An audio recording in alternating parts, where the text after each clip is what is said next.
Okay, so once again, we have focused recently in chapters 4, 5, and 6 on solving second order differential equations because, for instance, a mass spring system can be modeled with a second order differential equation.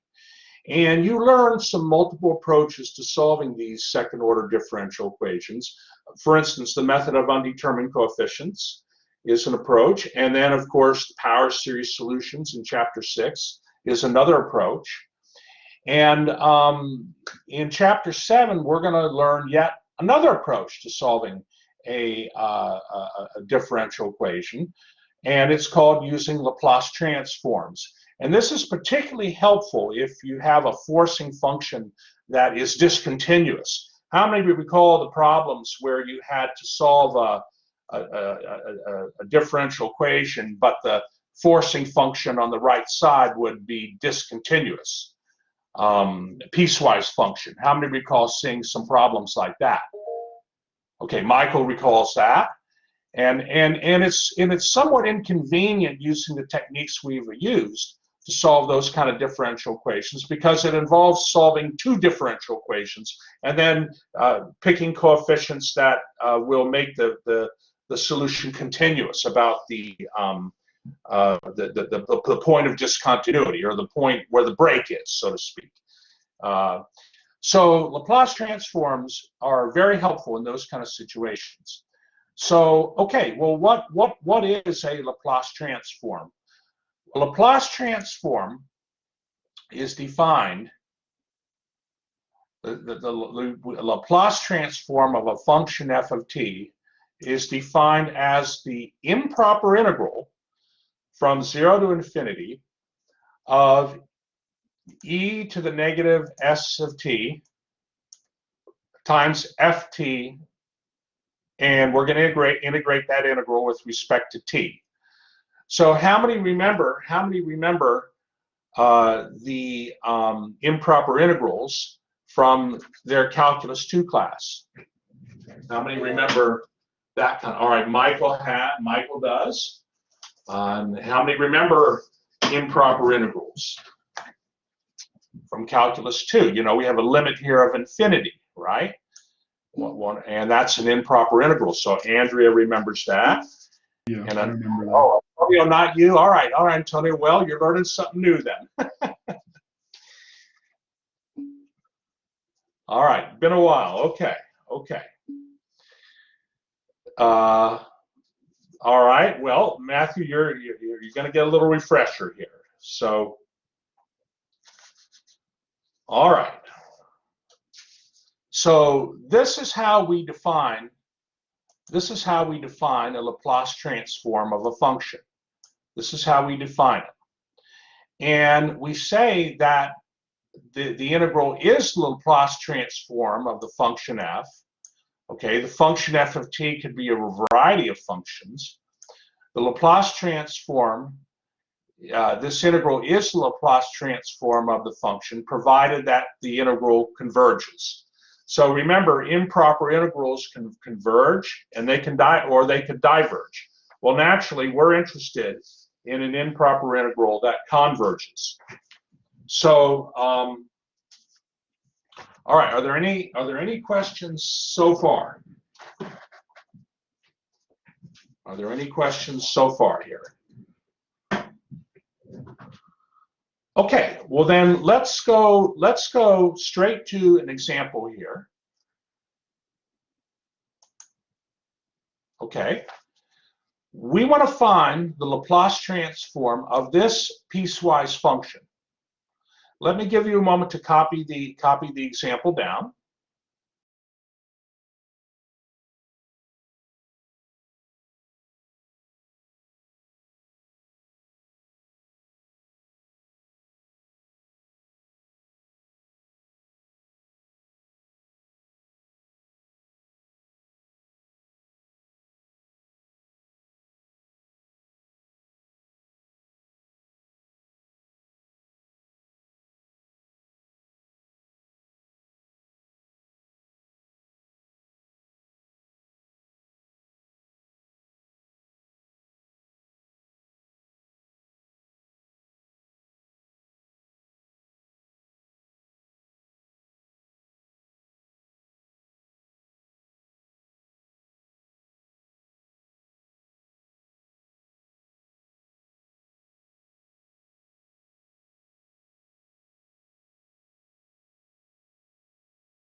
Okay, so by the way, this L here, this script L, hold on.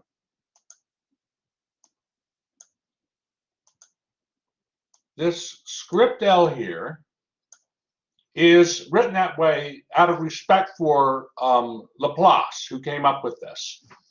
So what we're going to do is we're going to apply the definition of a Laplace transform to find the Laplace transform of this piecewise function. So this piecewise function is equal to 2t plus 1 when t is greater than or is equal to 0, less than 1. And then the function equals 0 when t is greater than or equal to 1. Okay, so, all right, here we go. So I start off with the definition of the Laplace transform. Okay, now keep in mind, maybe I'll write this here. Maybe I'll use my stylus though. Hold on.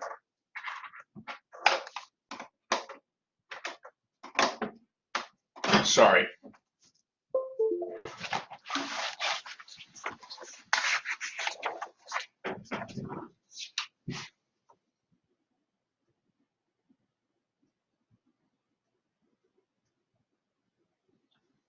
So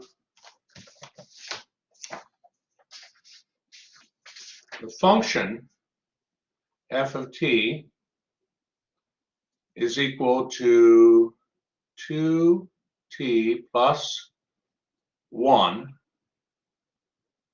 when I'm not going to have enough room here. Hold on.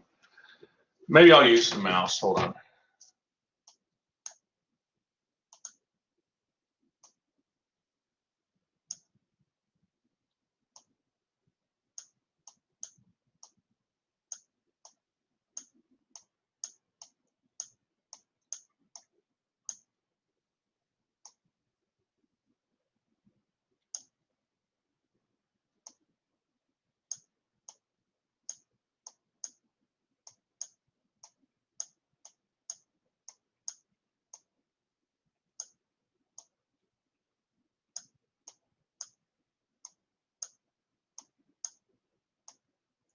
I'm just rewriting the piecewise function here for our reference.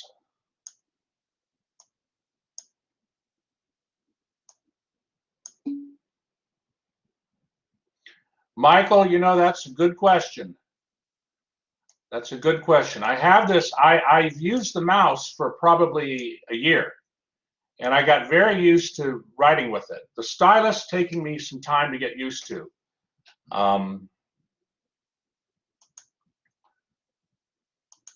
All right, so now this piecewise function, when t is between 0 and 1, the piecewise function is equal to 2t plus 1. Well, you know, everybody's different, Michael. Everybody's different. And then the function will equal 0 when t is greater than 1. So this second integral has to equal 0.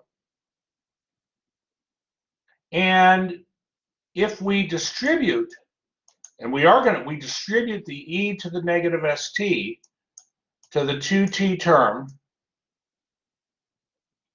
and the 1 term there, we'll get 2t times e to the negative st plus e to the negative st. Okay, that's what we're going to get. And so this integral here, this integral, I can express it as the sum of these two integrals. The integral of 0 is 0. The integral of 0 is 0. Good question, Matthew. If you think about the,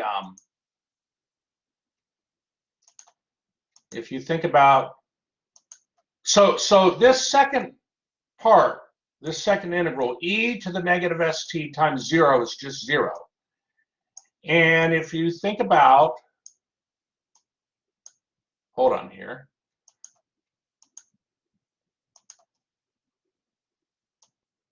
If you think about, you know, the function 0 from 0 to, well, I mean 1 to infinity. So here's 1. Okay, let me maybe put this in red. Okay, so here, you know, here's my function, right? That's the function f of t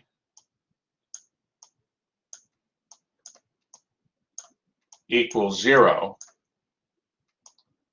How much area is underneath that function there? I mean, integral is, it stands for area under, a definite integral is area under a curve. So under the function f of t equals 0, what's the area? What's the area equal to? 0, hence 0. All right, I think Matthew's comfortable with that now. Well, all right, let's continue. Let's continue. So, all right, we can chat a little bit after class, no problem. I mean, there's no area underneath this f of t equals 0 function. There's no area. So the area is 0. The integral of 0 is, you know. All right, all right, all right. All right, are there any questions before we move on here? All right, all right. So now, let's look at this integral here.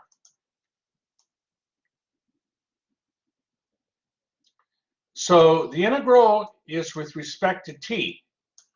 So what do we treat s as, class? If the integral is with respect to t, how do we treat the parameter s? What do we treat it like? It's a constant. That's right, Justin. It's a constant.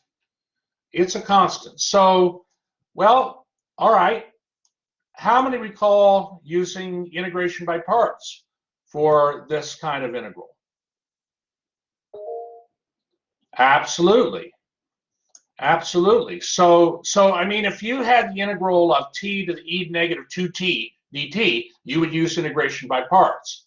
Well, the s is a constant with respect to t. So what we're going to do is we're going to let u equal t, and we're going to let dv equal e to the negative st dt. So therefore, du is dt, and the antiderivative of e to the negative st is e to the negative st divided by s.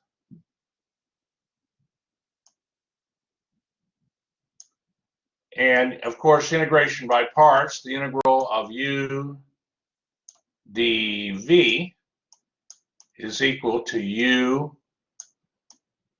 v minus the integral of v du.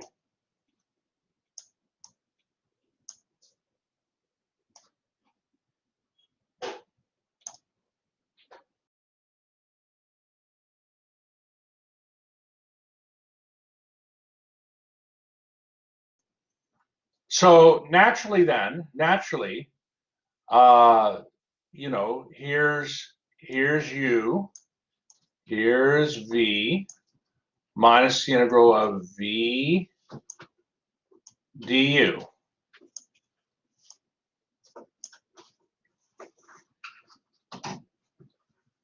Now that's the first integral. The second integral is the integral from 0 to the 1 e negative st dt.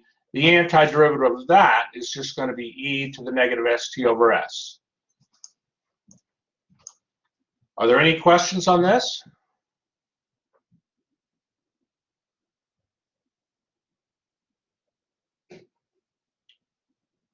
May I move to the next page? 1 second, please. Okay. Okay.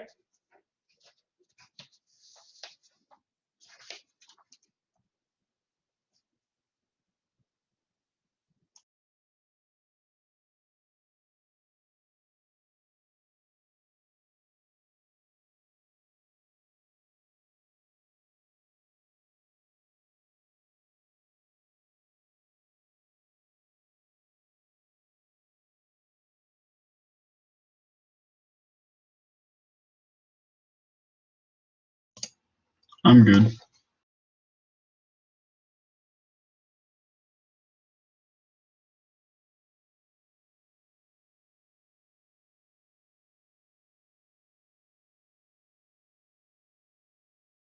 Okay, very good. Now let's see, there was a chat here. Michael says, did Laplace just come up with this and know it will work? You know, that's a good question. They mention in the textbook, that the Laplace transform, it's named after, in honor of the French mathematician and astronomer Pierre-Simon Marquis de Laplace. How many have heard of Laplace? He lived from 1749 to 1827.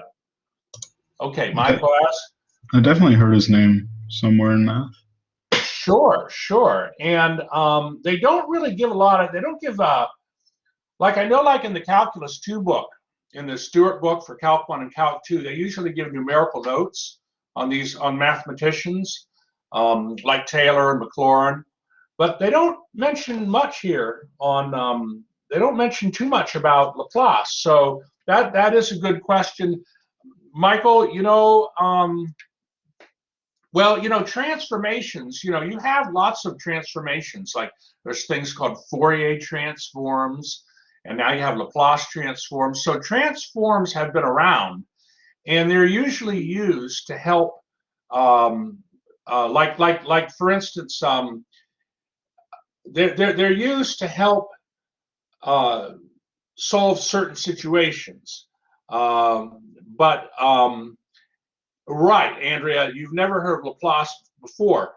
So I think what's going to happen here is once we, you know, cover Laplace transforms well, we're going to cover 3 or 4 sections in chapter 7.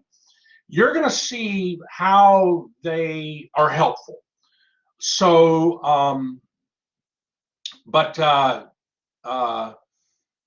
very good question. Very good question, Michael. Very good question. Okay, all right. Are we ready to go to the next page? We just want to continue our integration here. And so okay, so, well, actually, hold on, let me go back here. So what I'm going to do, I'm going to substitute in,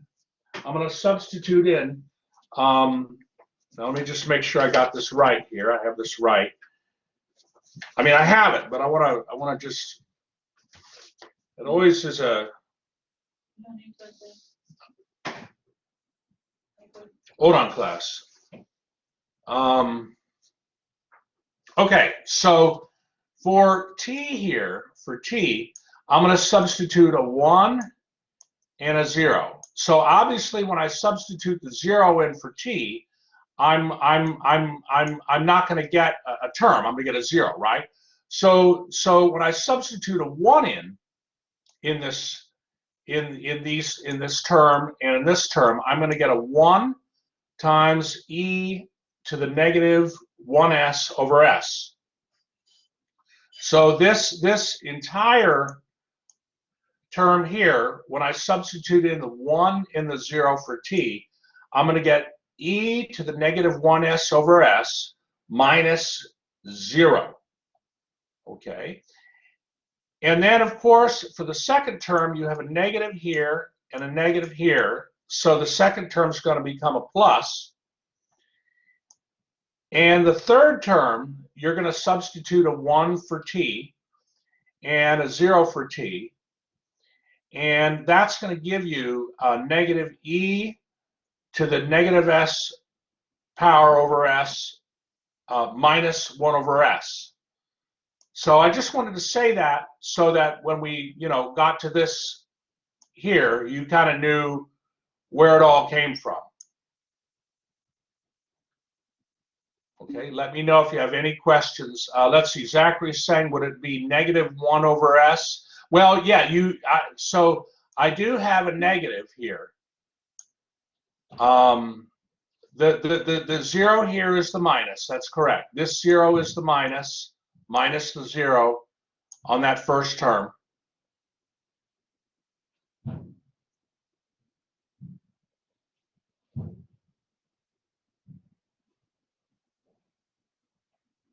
All right, Zachary, you're comfortable?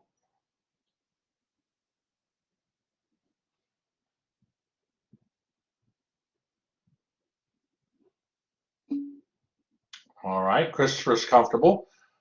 All right, so now I get the antiderivative. Here of this integral here.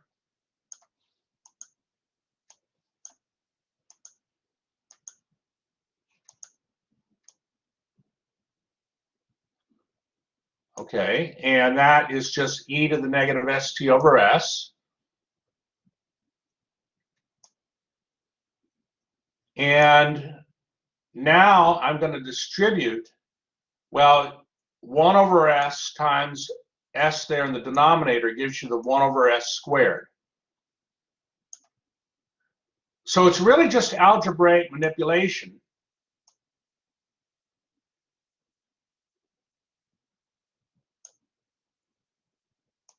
And in the end, my Laplace transform of that piecewise function f of t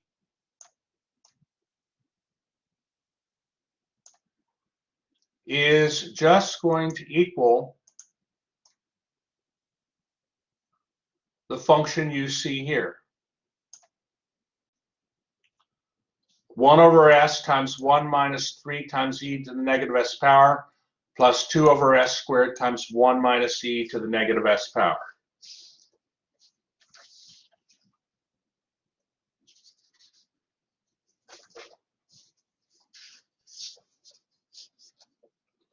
Please let me know if you have any questions.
Okay, now what I'm going to do, I'm going to bring up the ebook if you're comfortable. If you're comfortable, that's good.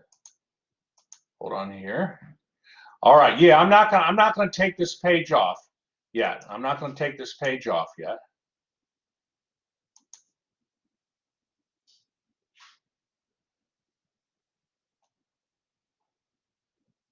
Let me see. Let me find that ebook. Okay, wait. I know where it is. It's in WebAssign, right?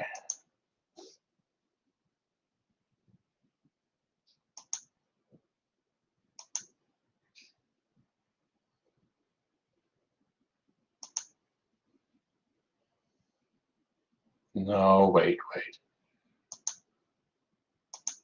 Let's try this again.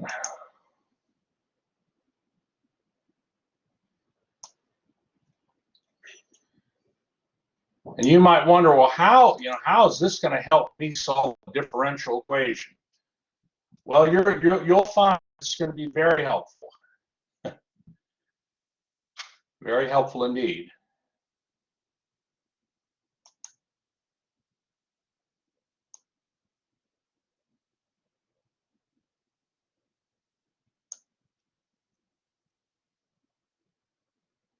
So I want to move to a few examples in the book as well here.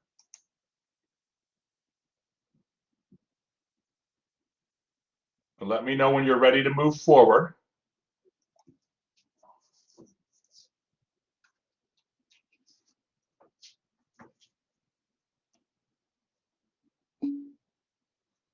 All right, Zachary, very good. And how are the rest of you?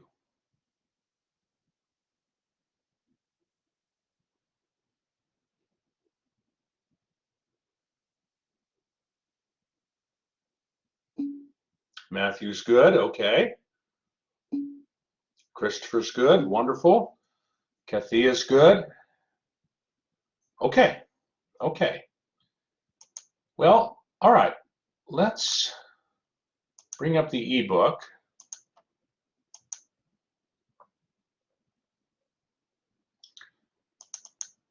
Okay, so they take Laplace transforms of some different functions in the examples. So like, for instance, the Laplace transform of a constant, the constant 1. Oh, okay, what would that be? Well, hold on.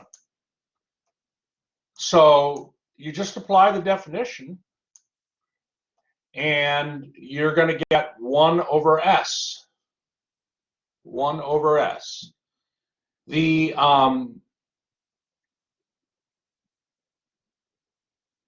so when you look at it, the e to the negative sb power, well, as you let b go to infinity, okay, as you let b go to infinity, assuming that the s is greater than 0, the e to the negative sb power would approach e to the negative infinity. Okay, and so that equals 0. And so, in other words, when, well, and they actually mention it right below here.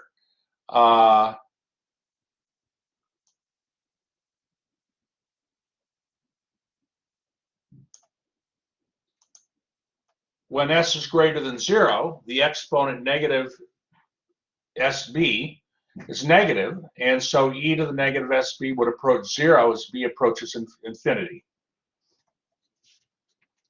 So for these,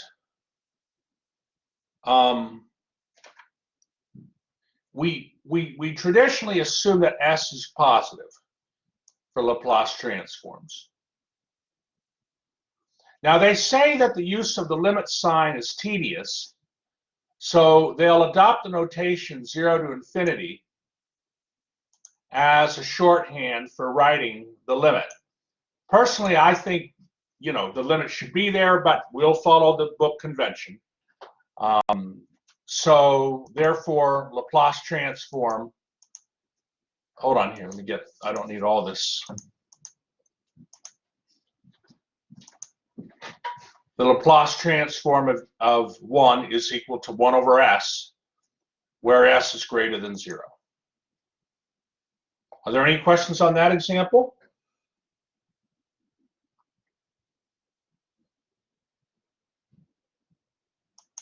Okay. Well, let's go to the Laplace transform of a function t. Okay, a function t. Well, actually, you already saw a little bit of this on the example that you just copied, right? So the Laplace transform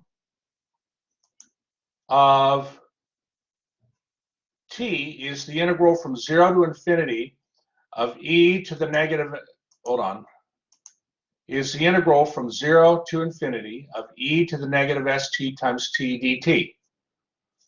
And so, well, actually, this is different, right? This you're there. You don't need to use hold on here. No, you got to use integration by parts on it. Got to use integration by parts. And let me just get this off here. Sometimes there. I like to kind of highlight things. That's my preference. So, you know, they say, oh, we're going to use integration by parts, right?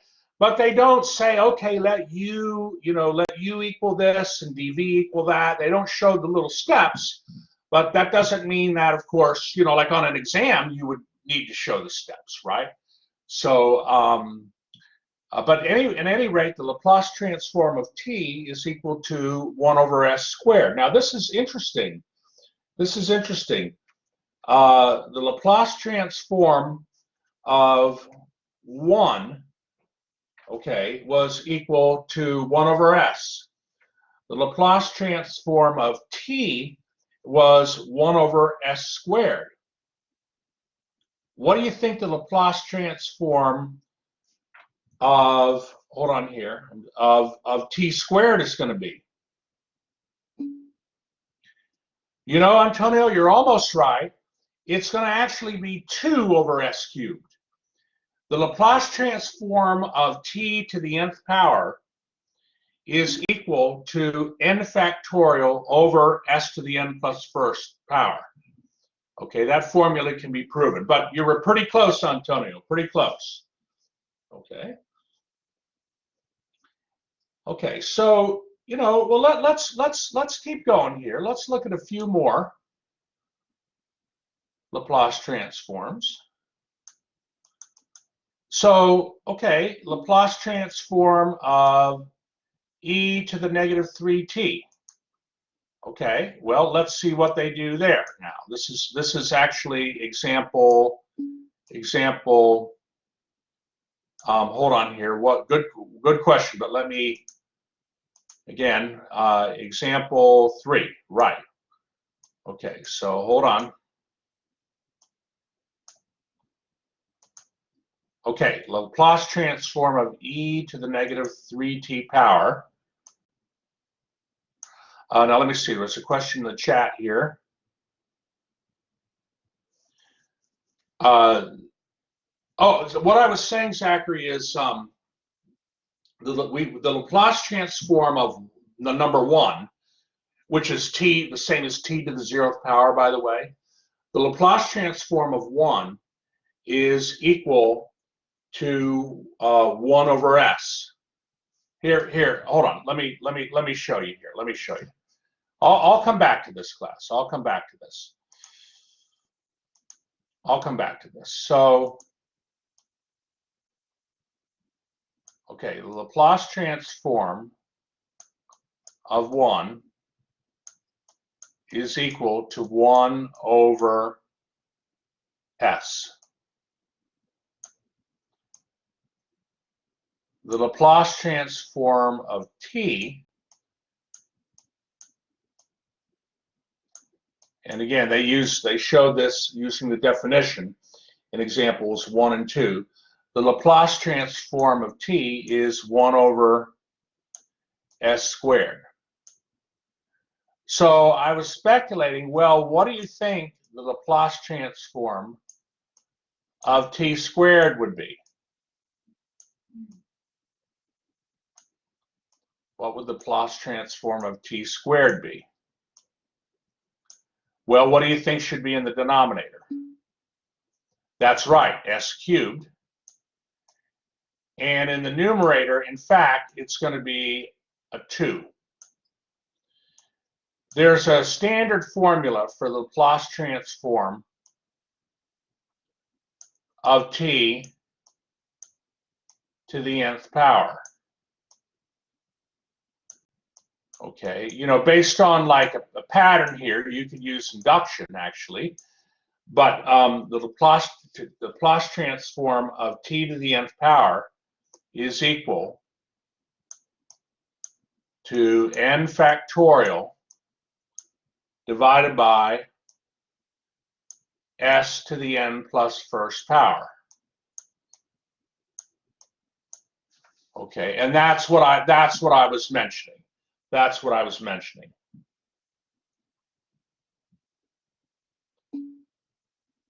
Zero factorial equals 1, absolutely. And this formula is good for, well, this factorial, though, is good for n equals, well, I want to be a little careful here.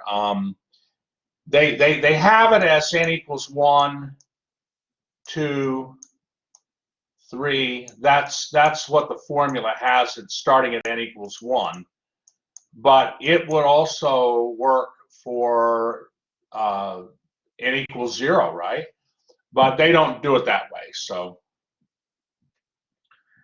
okay, are there any questions? Okay, well then let's go ahead and go back to the book here and look here at another Laplace transform, the Laplace transform of an exponential function. So the Laplace transform of e to the negative 3t, we can write e to the negative 3t times e to the negative st as e to the negative quantity s plus 3 times t.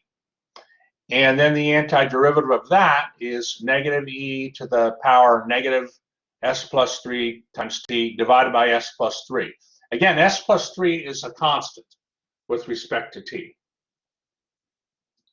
And so that's going to get you 1 over s plus 3.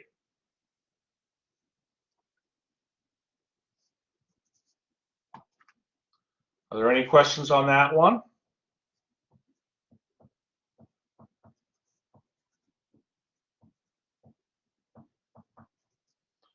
Well, let's go then and look at, all right, very good, Christopher. All right, Antonio, very good.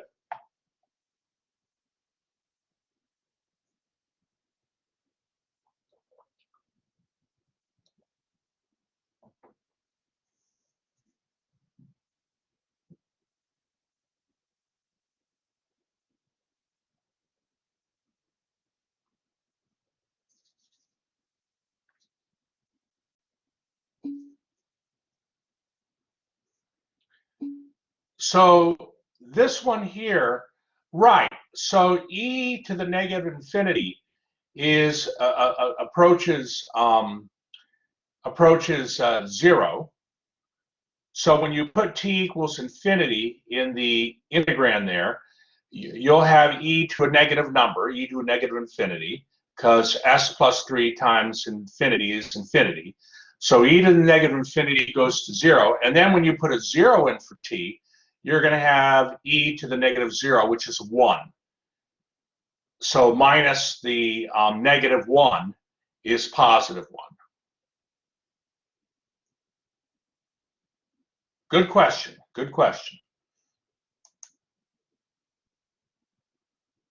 Okay. Let's look at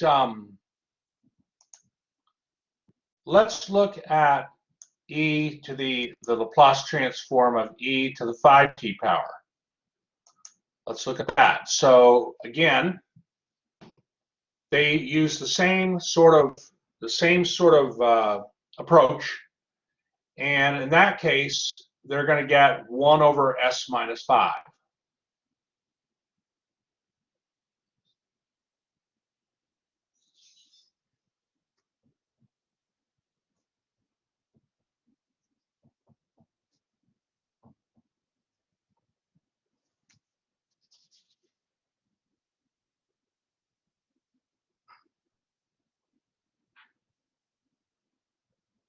All right, are there any questions on that?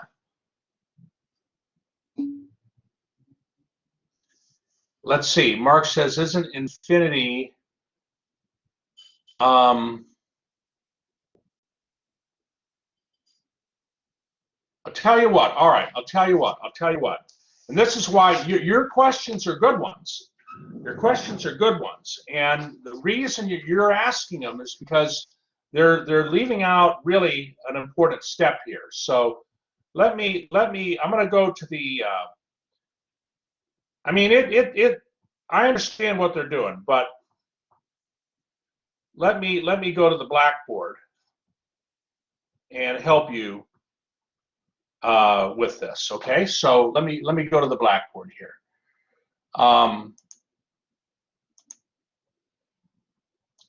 Okay, so the integral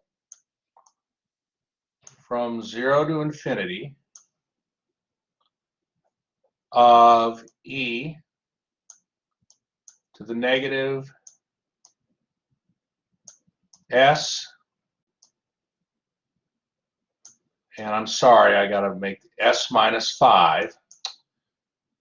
Can't really tell a difference here, can you? Hold on.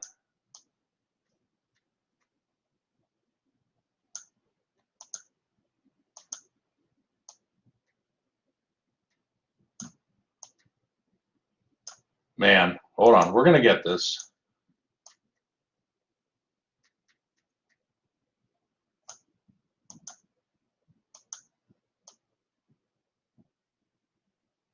There we go. I don't know why it keeps bending that. Don't bend that. All right. Keeps kind of bending things. I don't know why it's doing that.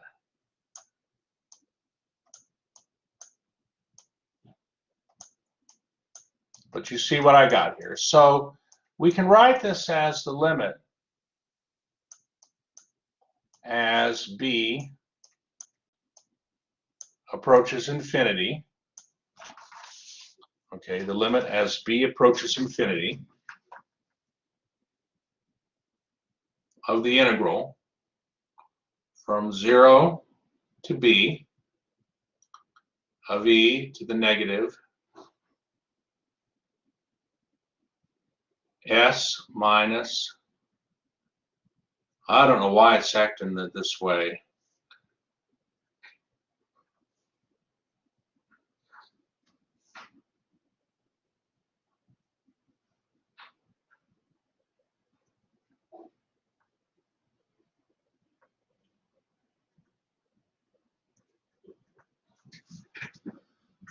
Okay, negative here.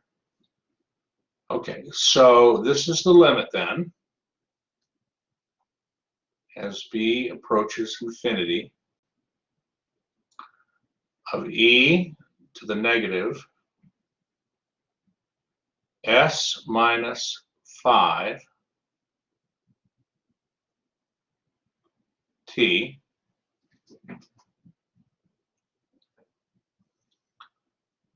over negative s minus 5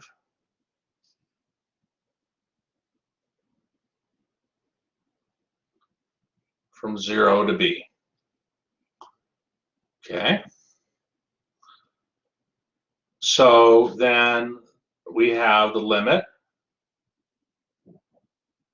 as b approaches infinity of negative 1 divided by s minus 5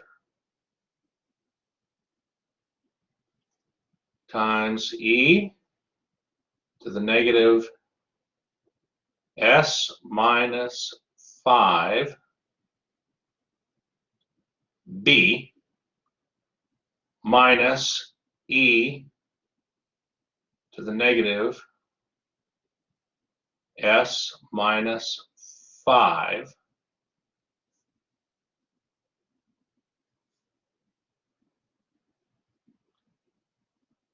times 0. Okay.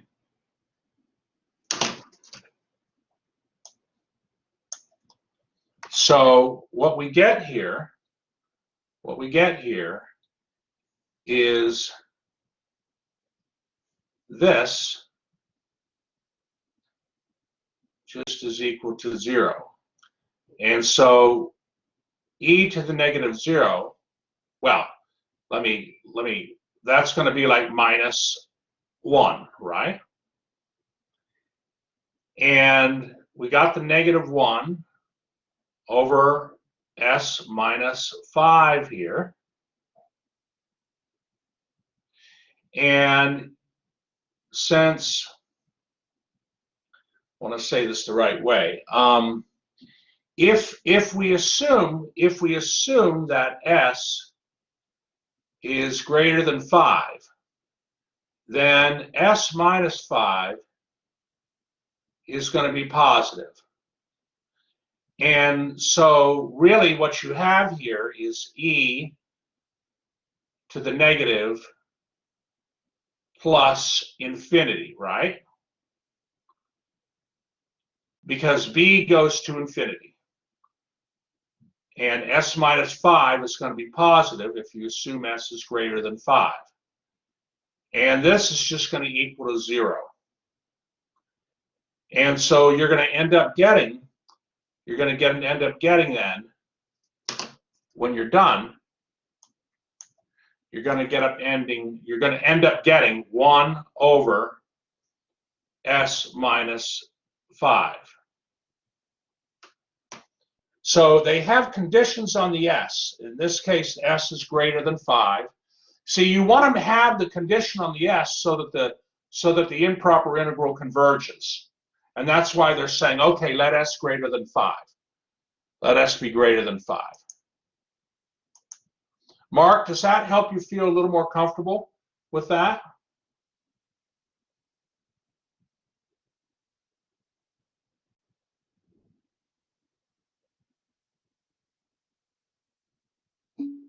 Excellent, excellent. How many, was this helpful? How many found this helpful to show that result? For example, 3. Mark did. Christopher did. Okay, good, good, good.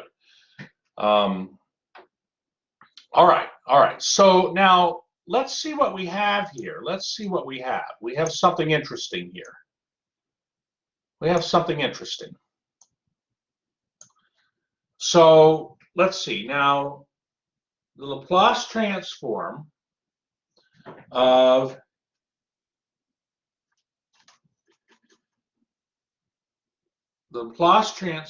e to the negative 3t is equal to 1 over s plus 3. The Laplace transform of e to the 5t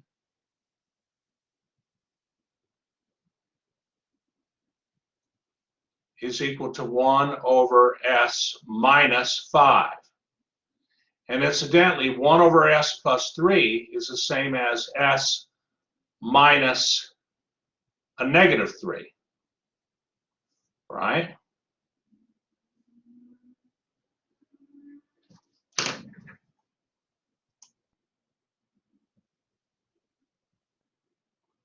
So the question is, are we seeing a pattern here? Are we seeing a pattern? Could I, based on this result, and hold on here, Hugh Hyung says there's a pattern. All right. What would the Laplace transform of e to the at power be?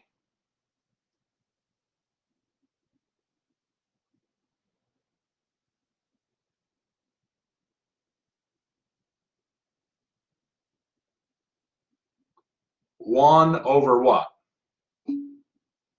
Good. That's right, Zachary. That's right, Antonio. 1 over s minus a. So now you have another, through deduction, now you have another formula for a Laplace transform, the Laplace transform of an exponential function. So we can find now we have formulas for a Laplace transform for a power of t to the nth power, and we have a Laplace transform for an exponential function. So you would think that once mathematicians did enough of these Laplace transforms and discovered these patterns, that they might put them in a table. How many remember, like with calculus 2, there were tables of integrals? How many recall that? Learning about like tables of integrals in calculus 2.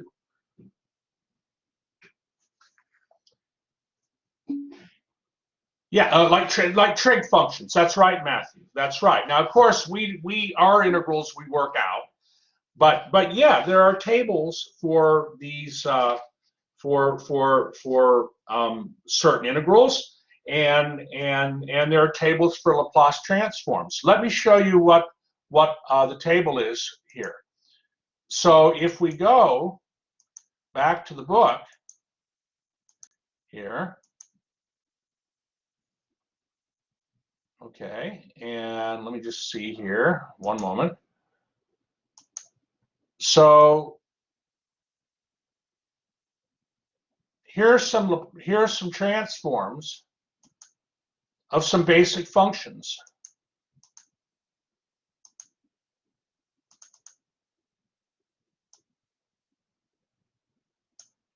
See that? We really did A, B, and C. We intuitively understand A, B, and C. But D through G, you can find Laplace transforms of trig functions too, and hyperbolic trig functions. And all of this can be proven. All of these results can be proven using the definition of a Laplace transform. So in your homework for section 7.1, and I still have to get that ready, but the 6.3 due for Sunday is ready. You know, you'll have some problems where they say find the Laplace transform using the definition of a Laplace transform, like the piecewise function example that you learned. The first example we did, we had to use the definition for that, right? But then there'll be other problems where it says use theorem 7.1.1 to find the Laplace transform. Okay. All right, are there any questions so far?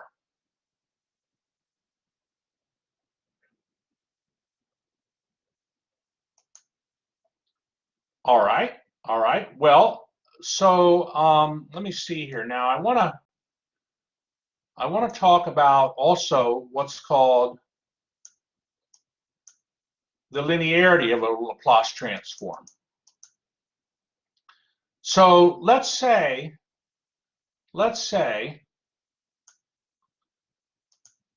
that you wanted to find the Laplace transform of some linear combination of two functions. Well, it turns out since a Laplace transform is based on the definition of a Laplace transform is based on an integral. Well, the Laplace transform is an integral, right? So integral rules should apply for Laplace transforms. So for instance, the integral of the sum of two functions is the sum of the integrals. Well, if we have here, like they show in, let me just hold on here. If we have the Laplace transform of the sum of two functions, that is going to equal the sum of the Laplace transforms. And since the Laplace transform of a function of t becomes then a function of s, we can write the Laplace transform of f of t and the Laplace transform of g of t by big F of s. You see here in that formula 3, big F of s and big function f of s and big function g of s. So this is common. This is common. Okay, different ways to denote a Laplace transform. Are there any questions on that? Simply arises because Laplace transform is an integral, and rules for integrals also our rules for Laplace transforms. All right, if you're good on that, let's look at one more example here. Let's look at one more example. This one will be quick. Now this one, what we want to do is we want to use Laplace transform tables to evaluate the Laplace transform of the difference of two functions, 4 times e to the 5t power minus 10 times the sine of 2t power. Let me give you a moment to copy it.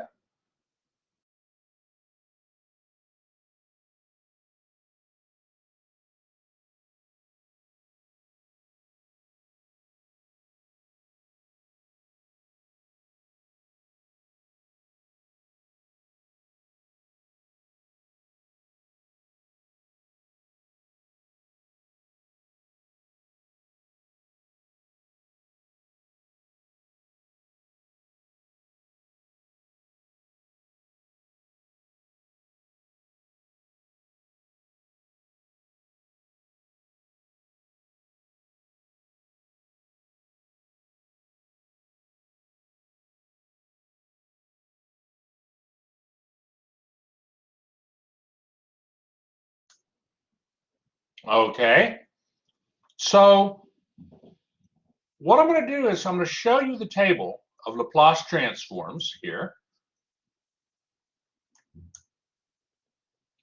And I want you to find the Laplace transform of 4e to the 5t power minus 10 times the sine of 2t, based on the table and the linearity of Laplace transforms. Take a moment, see if you can get the answer, and then I'll show you the solution.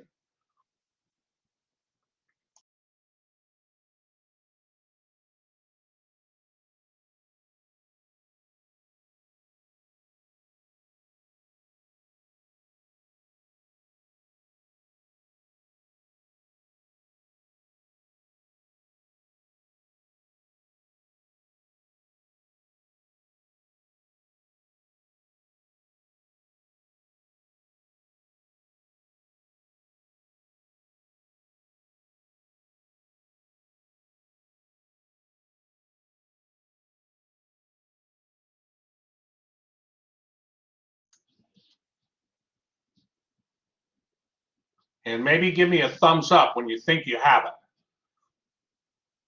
And I'll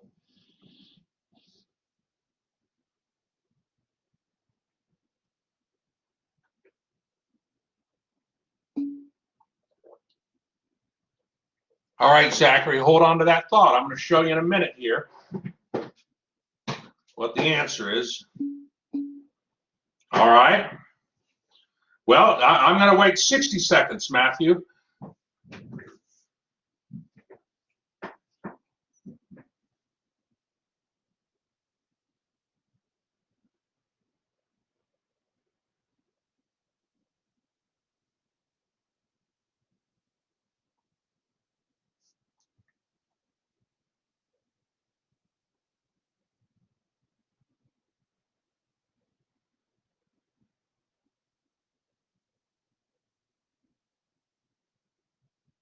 Okay.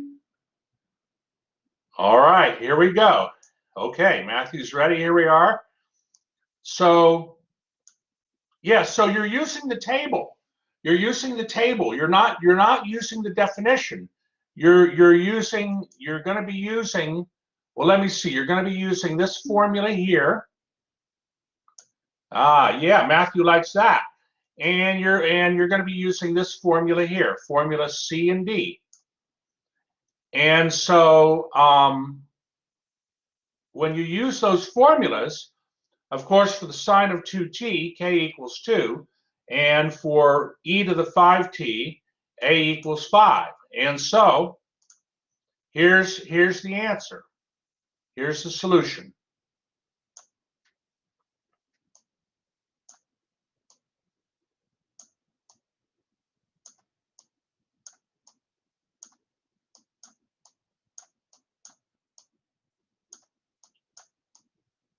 Who did maybe get it right? -5. No, it was a +5. A Laplace transform of 4 times e to the 5t minus 10 times the sine of 2t.